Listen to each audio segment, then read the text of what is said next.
Assalamualaikum warahmatullahi wabarakatuh. Kami Bardi, channel Belajar Arsitektur. Kali ini akan menyampaikan materi mengenai perizinan pada proyek high-rise building. Pembahasannya akan kami bagi menjadi 5 bagian. Bagian pertama mengenai latar belakang peraturan. Yang kedua mengenai proses atau alur perizinan pada high-rise building khususnya di Provinsi DKI Jakarta. Pembahasan ketiga mengenai GPA atau gambar perancangan arsitektur dan sidang TABGAP sebagai proses sidang untuk gambar arsitektur. Yang keempat, pembahasan mengenai perizinan pada tahap pelaksanaan pembangunan atau konstruksi, dan yang terakhir perizinan pada tahap penyelesaian proyek. Kita masuk ke bagian pertama mengenai latar belakang adanya peraturan ini. Mengapa pada high-rise building khususnya begitu banyak peraturan yang melekat dan harus dijalankan baik dalam proses desain ataupun pelaksanaan. Tentunya ada beberapa faktor, ini kami rangkum dari Undang-Undang Nomor 28 Tahun 2002 tentang bangunan gedung. Yang pertama ialah terkait keselamatan. Sebagaimana kita ketahui sendiri, high-rise building ini biasanya digunakan atau dihuni oleh jumlah manusia yang tidak sedikit, sehingga faktor keselamatan menjadi sangat penting, khususnya jika terjadi kondisi-kondisi darurat seperti bencana kebakaran atau gempa, sehingga gedung ini bisa meminimalisir terjadinya kecelakaan atau kematian akibat bencana. Yang kedua ialah terkait faktor keamanan. Bagaimana gedung ini bisa melindungi pengguna atau penghuninya dari faktor-faktor eksternal, misalnya gempa atau angin, karena kita tahu sendiri pada ketinggian gedung tertentu risiko terhadap gempa dan angin ini cukup besar, sehingga gedung ini diatur sedemikian rupa supaya mampu dengan maksimal melindungi atau menjamin keamanan bagi penggunanya. Faktor yang ketiga ialah kenyamanan. Ini terkait dengan mulai dari suhu udara diatur, standarnya berapa, suplai air bersih, suplai air kotor. Mengingat kita tahu sendiri high-rise building ini sangat minim sistem yang sifatnya pasif atau natural, jadi cenderung mengandalkan sistem mekanikal dan elektrikal, sehingga faktor-faktor kenyamanan ini harus diatur sedemikian rupa supaya pengguna bisa nyaman beraktivitas meskipun pada gedung yang sangat tertutup dan di ketinggian tertentu. Yang keempat terkait kemudahan. Bagaimana gedung ini bisa memberikan banyak kemudahan untuk penggunanya, mulai dari pengaturan lift, tangga, akses parkir, akses untuk disable, bahkan untuk nursery atau ibu menyusui. Maka kemudahan-kemudahan ini menjadi diatur sedemikian rupa supaya memudahkan pengguna dalam beraktivitas. Dan yang terakhir ialah keselarasan atau biasanya dinamakan sustainability. Jadi gimana gedung ini bisa selaras dengan lingkungan, sehingga diatur mulai dari intensitas bangunan, KDB, KLB, ruang hijau, sumber resapan, dan lain sebagainya. Karena kita tahu sendiri high-rise building ini ialah gedung yang akan memberikan dampak yang signifikan terhadap lingkungan. Khususnya juga ada dampak negatif tentunya, sehingga dengan adanya pengaturan terkait keselarasan ini akan minimalisir dampak negatif terhadap lingkungan. Nah, ujung dari pengaturan-pengaturan gedung ini ialah bahwa bangunan ini akan menjadi gedung yang layak operasi karena sudah mengikuti peraturan-peraturan yang ditetapkan oleh pemerintah dari berbagai aspek. Jadi arahnya ke sana. Lalu kita bahas mengenai resiko-resiko jika adanya pelanggaran terhadap peraturan yang ditetapkan. Ada beberapa resiko, mulai dari legalitas perencana. Biasanya kalau misalnya gambar-gambar yang diajukan oleh perencana banyak yang melanggar peraturan, dan juga misalnya sidangnya tidak lulus-lulus, maka biasanya legalitas atau sertifikasi perencana ini nantinya akan bermasalah atau dipertanyakan. Bahkan di salah satu peraturan tidak menutup kemungkinan jika terjadi pelanggaran berulang-ulang, maka sertifikat perencana itu legalitasnya akan diturunkan levelnya ke yang lebih rendah, sehingga tidak direkomendasikan untuk proyek-proyek selanjutnya. Itu sangat merugikan ya bagi konsultan perencana. Yang kedua ialah resiko pelanggaran peraturan yang biasanya terjadi jika pelaksanaan konstruksinya tidak sesuai dengan gambar perizinannya, atau juga pelaksanaan konstruksi tapi perizinannya belum lengkap. Nah, biasanya nanti proyek-proyek seperti ini bisa kena peringatan, segel, atau mungkin kalau masih ngebandel didenda dan dibongkar gitu. Jadi itu merupakan tahapan ya, dari peringatan dulu sampai bongkar dan denda. Jadi itu resiko yang kedua. Resiko yang ketiga ialah SLF tidak terbit. Nah, ini biasanya bangunannya ini sudah selesai dibangun, tapi pada saat akan digunakan diajukan SLF tidak terbit dikarenakan ada beberapa aspek gedung yang sifatnya performance yang tidak terpenuhi, misalnya safety-nya, terus kinerja equipment-nya seperti lift-nya tidak lolos pengujian dan lain sebagainya. Dan juga bisa juga SLF ini tidak terbit karena bangunan jadinya itu tidak sesuai atau berbeda secara signifikan dengan gambar izin. Nah, ini sangat merugikan karena nanti gedungnya sudah berdiri tapi tidak bisa digunakan karena tidak ada SLF. Dan yang terakhir ialah tidak menutup kemungkinan juga dengan pelanggaran peraturan ini ada risiko hukum secara jangka panjang. Nah, biasanya ada tuntutan dari konsumen dikarenakan gedung tersebut melanggar peraturan, konsumennya komplain atau lingkungan masyarakat komplain ke gedung tersebut karena ada peraturan yang dilanggar sehingga diadukan ke pemerintah dan nantinya ada sanksi, ada tuntutan menjadi sebuah proses hukum. Nah, ini juga cukup merepotkan sehingga kalau disimpulkan, kalau kita melanggar peraturan itu akan banyak resiko, baik itu kerugian secara material dan non-material yang seringkali sulit diukur pada saat proses-proses awal. Jadi nanti ketahuannya pada saat udah terjadi gitu. Oleh karena itu, seluruh peraturan yang ada harus dijalankan semaksimal mungkin sehingga gedungnya itu layak dan resiko-resiko terhadap pelanggaran peraturannya tidak terjadi. Itu mengenai latar belakang peraturan. Yang kita masuk ke bagian kedua mengenai alur atau tahapan perizinan. Untuk tahapan perizinan ini kami mengambil contoh proyek di DKI Jakarta khusus high-rise building. Ini kami ambil dari keputusan Kepala Dinas Penanaman Modal dan PTSP DKI Jakarta nomor 129 tahun 2017. Sehingga ketentuan ini relatif baru ya. Jadi ada beberapa tahap sampai menjadi terbitlah sebuah IMB atau izin mendirikan bangunan. Jadi cukup panjang untuk menuju ke IMB. Mari kita lihat satu persatu tahapannya. Yang pertama ialah ada 2 kriteria peraturan berdasarkan luas lahan. Jadi misalnya untuk luas lahan lebih dari 5.000 meter persegi maka harus mengurus SIPPT, sedangkan kurang dari 5.000 meter persegi tidak mengurus SIPPT. SIPPT itu ialah izin lokasi. Jadi kalau diterjemahkan, SIPPT itu surat izin penunjukan penggunaan tanah, dan biasanya dari pemilik proyek akan mengajukan ke instansi terkait penggunaan lahan pada area tersebut. Misalnya akan digunakan untuk fungsi apa, nanti dikaji oleh pemerintah terkait dan ada semacam rapat pimpinan dan akan disahkan oleh pejabat terkait. Kalau tidak salah selevel gubernur DKI. Mengapa ada SIPPT? Karena dengan luas lahan yang lebih dari 5.000 meter persegi ini tentunya risiko terhadap lingkungannya sangat besar.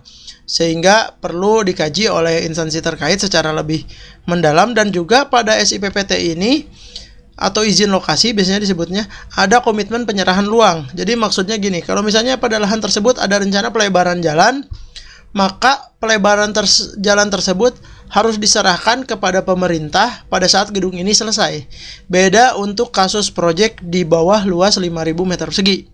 Jadi kalau luas lahannya di bawah 5.000 meter persegi langsung ke KRK atau ketetapan rencana kota, sehingga tidak memerlukan SIPPT atau izin lokasi, sehingga secara alur perizinan lebih ringkas gitu, dibanding luas tanah lebih dari 5.000 meter persegi. Jadi setelah muncul KRK nih di tahap pertama ini, baik yang lebih dari 5.000 atau kurang dari 5.000, nantinya akan ada KRK definitif, ketetapan rencana kota yang mengatur ketentuan dan intensitas ruang pada lahan tersebut. Baru dari situ arsitek mulai merencanakan atau membuat gambar namanya GPA atau gambar perancangan arsitektur. Bahkan sekarang ada GPPA, gambar pra perancangan arsitektur.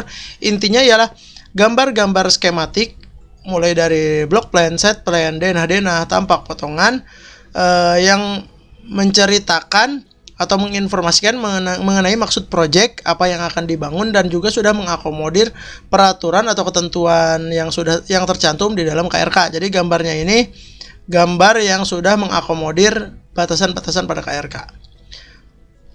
Nah, pada lahan yang lebih dari 5.000 meter persegi, pada proses GPA ini ada yang namanya IPPR. IPPR itu ialah izin prinsip pemanfaatan ruang. Nah, tadi setelah dijelaskan di SPPT ada komitmen penyerahan ruang. Nah, di IPPR ini adalah dibuatlah sebuah perjanjian atau komitmen terhadap pemenuhan kewajiban. Jadi misalnya tadi sebuah lahan kena pelebaran jalan atau ada kewajiban menyediakan fasum fasos. Nah, di tahap GPA ini pembuatan IPPR ini ialah membuat komitmen atau perjanjian tertulisnya antara pemilik proyek dengan pemerintah terkait, bertanda tangan tentunya bahwa nanti fasilitas umum atau pelebaran jalannya akan diserahkan di kemudian hari pada saat gedung selesai. Nah, ini komitmennya tertulis. Sedangkan pada lahan luas kurang dari 5.000 meter persegi tidak ada IPPR tersebut. Sehingga dari GPA biasanya masuk ke TABG AP dan tentunya melalui beberapa tahapan. Misalnya ada yang namanya izin dewatering dan rekomendasi PL banjir. Nah, dari situ baru setelah diperoleh GPA plus izin dewatering dan PL banjir ini, baru daftar sidang TABG AP, mengikuti mulai dari konsultasi, sidang, paparan, dan lain sebagainya, sampai nantinya gambar yang diajukan disahkan. Tentunya pengesahan ini juga melalui beberapa tahapan ya, ada revisi dan lain sebagainya. Nah, setelah sidang TABG AP ini lolos, baru secara developer istilahnya dia sudah mulai bisa beraktivitas penjualan atau marketing. Nah, sedangkan secara perencanaan baru boleh diajukan sidang TABG struktur, SG itu struktur gedung, dan juga TABG ME atau mechanical electrical. Jadi harus lolos sidang TABG AP dulu. TABG AP itu arsitektur dan perencanaan. Nah, dari situ maka output dari TABG struktur ialah ada IMB pondasi. Nah, jadi sidang TABG struktur ini ada 2 sidang, struktur bawah dan struktur atas. Struktur bawah itu nanti outputnya berupa IMB pondasi, sehingga di project di lapangan sudah mulai bisa dilaksanakan pelaksanaan pekerjaan pondasi. Biasanya ada loading test dulu untuk pondasi dalam atau pengetesan beban pada pondasi, baru dilaksanakan izin pondasi. Nah, dengan adanya izin pondasi ini, sebuah proyek hanya boleh melaksanakan pekerjaan pondasi saja, tidak boleh mengerjakan pekerjaan lain seperti struktur atas, arsitektur, dan ME. Karena itu harus melewati beberapa tahapan lainnya. Mari kita bahas. Jadi mulai dari ada yang namanya pengurusan AMDAL-LALIN, IPAL atau izin pengolahan limbah, dan juga AMDAL lingkungan. AMDAL-LALIN itu analisa dampak lalu lintas, sementara AMDAL lingkungan itu analisa dampak lingkungan. Nah, ini paralel dengan pengajuan sidang TABG struktur dan TABG ME. Jadi ini saling melengkapi lah, terutama dengan TABG ME. Misalnya notulensi sidang AMDAL akan digunakan untuk salah satu rangkaian sidang TABG mechanical electrical. Nah, dari AMDAL lingkungan itu nanti akan keluar produknya berupa izin lingkungan. Izin lingkungan itu sebuah komitmen bagaimana pengelolaan lingkungan dan pemantauan lingkungan pada proyek tersebut.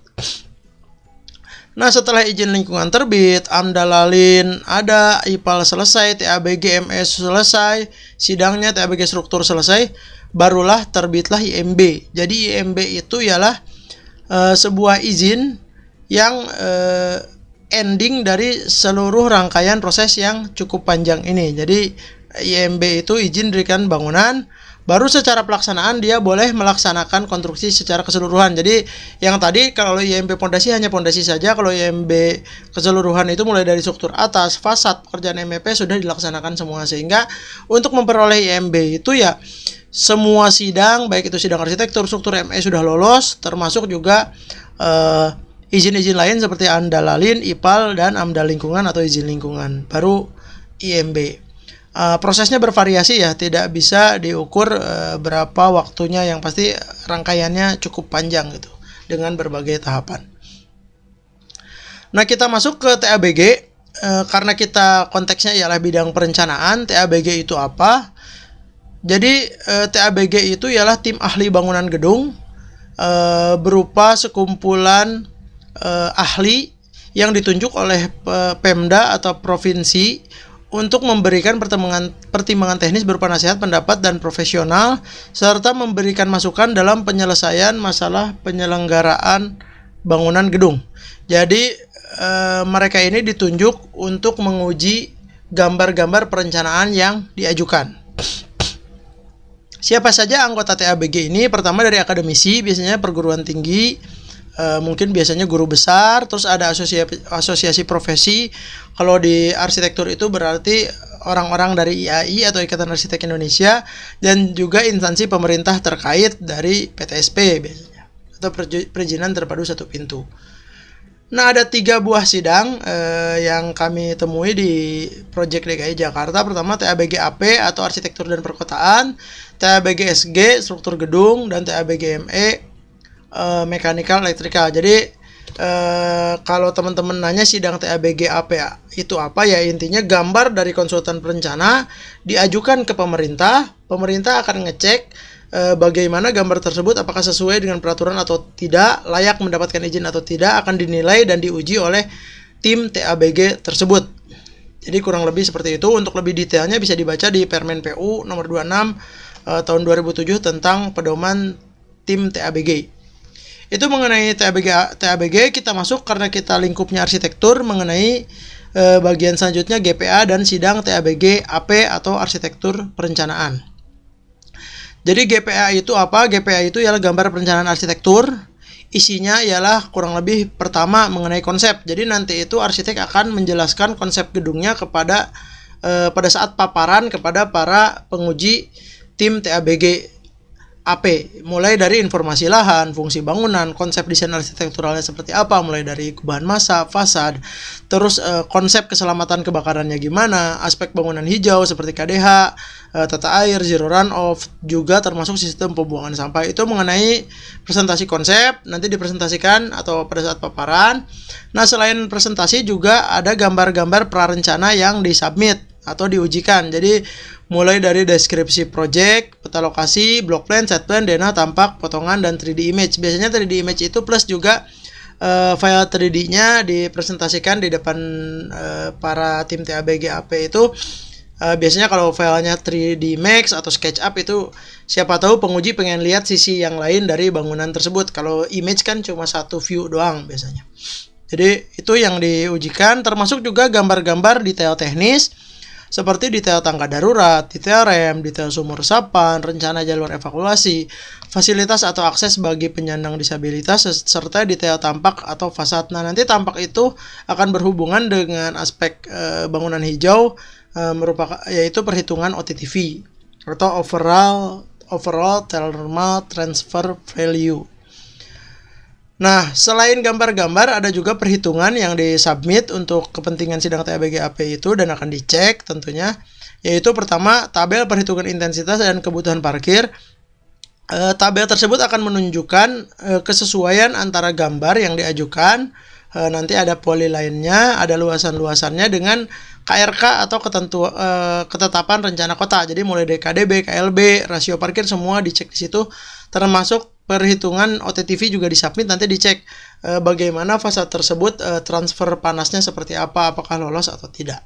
Nah, itu dokumen-dokumen atau file berkas-berkas yang diperlukan untuk sidang TABG AP dalam bentuk GPA. Oke, terus sidang TABG itu seperti apa rangkaiannya? Ada beberapa tahapan, mulai dari GPA-nya dulu disiapkan. Tadi GPA sudah dijelaskan ya. Terus setelah dokumen tersebut GPA-nya lengkap, gambar-gambar perancangan arsitekturnya didaftarkan dulu ke PTSP. Kalau di DKI Jakarta, PTSP DKI. Nah, setelah daftar itu tidak langsung ikut paparan atau sidang, biasanya diasistensikan dan dikonsultasikan dulu. Nah, ini biasanya konsultasi ini dengan tim PTSP yang ditunjuk. Jadi nanti ada beberapa orang, 1 atau 2 orang yang akan mengawal proyek kita. Nanti dicek mulai dari kelengkapan dokumen, kelengkapan dan standar gambar, karena ada standar gambar bahkan sampai layer-layer yang sudah disediakan template-nya oleh Pemprov DKI. Jadi kita tinggal ngikutin saja. Terus dicek juga penerapan peraturannya seperti apa, misalnya setback, GSB segala macam, sampai juga perhitungan intensitas. Jadi tadi KDB, KLB, KDH dihitung secara detail oleh tim pada saat proses konsultasi dan asistensi ini. Dan ini biasanya tidak sekali selesai ya, mungkin bisa 2-3 kali. Baru dari situ setelah dirasa dokumennya lengkap, nanti diminta untuk dikumpulkan. Jadi melalui PIC tadi, orang yang mengawal proyek kita, GPA kita dikumpulkan yang sudah dikoreksi dan diperbaiki. dan gambarnya harus ditandatangan oleh arsitek yang ber-SKA utama dan IPTB A. Jadi untuk high-rise building itu syarat mutlak ya, SKA utama dan IPTB A, dan juga disertakan perhitungan intensitas dan pemanfaatan ruang itu sebagai lampiran dari GPA atau gambar perencanaan. Nah, setelah dikumpulkan baru dijadwalkan yang namanya paparan tim TABG. Jadi bedanya sidang dengan paparan ialah kalau paparan itu biasanya kita presentasi seluruh konsep, gambar dan lain sebagainya di depan seluruh penguji tim TABG AP-nya lengkap biasanya. Nah, biasanya di situ cukup panjang waktunya, nanti dikasih masukan, nasihat, koreksi dan lain sebagainya. Dari situ biasanya selesai sidang ada notulensinya dari masing-masing penguji tersebut. Tim ahli setiap orang biasanya ada masukan dan nasihat. Nanti kita dari arsitek melakukan revisi. Nah, setelah revisi itu dikumpulkan kembali untuk baru sidang TABG AP. Nah, sidangnya sendiri tidak selengkap pada saat paparan. Biasanya ditunjuk 2-3 orang penguji yang kira-kira cocok dengan proyek tersebut. Nanti dia yang akan mengawal setiap prosesnya. Jadi misalnya sidang pertama masih ada koreksi, nanti 2 atau 3 minggu kemudian sidang lagi, sidang yang kedua, karena biasanya tidak langsung lolos. Kalau ada revisi, direvisi lagi, sidang lagi gitu. Nah, setelah lolos, dinyatakan lolos, nanti ada nilainya, misalnya gambarnya baik, lolos, direkomendasikan, baru nanti dokumennya ini akan disahkan GPA-nya dan akan mendapatkan rekomendasi lulus TABG AP. Nah, selain GPA dan rekomendasi lulus TABG AP, ada juga checklist GPA yang dilampirkan oleh arsitek. Jadi checklist GPA itu isinya sebuah dokumen tertulis, ada surat pernyataan dari arsitek yang in charge di proyek tersebut, berupa data-data mulai dari hitungan-hitungan dan checklist yang menunjukkan atau membuktikan bahwa gambar yang diajukan perhitungannya sesuai dan memenuhi ketentuan atau peraturan yang berlaku pada proyek tersebut. Jadi gambar dan dokumen checklist GPA. Nah, baru setelah lolos boleh didaftarkan sidang TABG struktur gedung dan TABG ME. Nah, untuk developer tadi sudah saya singgung, tahap ini sangat penting. Biasanya mereka akan mulai berjualan atau melakukan aktivitas marketing secara terbuka karena sudah mendapatkan rekomendasi lolos dari instansi terkait. Oke. Itu mengenai sidang TABG AP. Kita masuk ke bagian selanjutnya, yaitu proses perizinan pada saat pembangunan. Jadi izin itu tidak hanya pada saat proses perencanaan. Kalau tadi saat perencanaan, ini pada saat pembangunan pun ada, atau pada saat konstruksi. Jadi yang pertama ialah ada pemeriksaan dari DPK, Dinas Penataan Kota atau P2B zaman dulu namanya. Jadi mereka akan memeriksa secara berkala progres gedungnya seperti apa dan kesesuaian antara gambar izin dengan pelaksanaan di lapangan. Nah, itu selanjutnya juga ada yang namanya laporan Dirwas. Nah, Dirwas itu singkatannya Direksi Pengawas, merupakan perpanjangan tangan antara pemilik proyek dengan pemerintah terkait, yang biasanya Dirwas ini akan melaporkan secara berkala per 3 bulan biasanya mengenai progres gedung seperti apa dan juga kesesuaian antara gambar izin dengan pelaksanaan. Nah, dia secara berkala ya per 3 bulan nanti dikumpulkan ke pemerintah, nanti pemerintah cek gitu. Nah, selain Dirwas itu, laporan Dirwas, ada juga laporan UKL UPL. UKL UPL ini ialah tadi dari tahapan perizinan sudah kami jelaskan mengenai AMDAL atau analisa dampak lingkungan, dan ada izin lingkungannya. Nah, UKL UPL ini ialah